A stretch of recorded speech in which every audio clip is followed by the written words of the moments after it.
আরো ৫টা বাবার মতো আমারও মনে হয় যে আমার ছেলেটার কি হবে।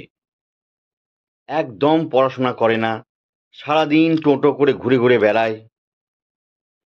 তো ওকে নিয়ে আমার বিশাল টেনশনে আমার প্রেশার সুগার সব বেড়ে গেছে।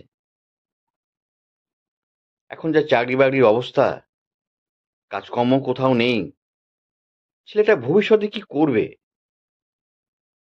তো কাল হঠাৎ ছেলে এসে বলল যে, বাবা, আমাকে নিয়ে একদম টেনশন করো না, দাদুও তোমাকে নিয়ে টেনশন করতো, কিন্তু দেখো আজ সেই তুমি কাজকর্ম করেই খাচ্ছ, আবার আমাদেরও খাওয়াচ্ছ। তো আমিও একদিন দেখবে কাজকর্ম করেই খাবো, ও আমাকে নিয়ে টেনশন করো না। তো হারামজাদার কথা শুনে আমার গা পিত্তি সব জ্বলে গেল। বললাম, চাপকে পিঠের চামড়া তুলে দেব, কিন্তু তুলতে পারলাম না। কোথায় যেন মনে হলো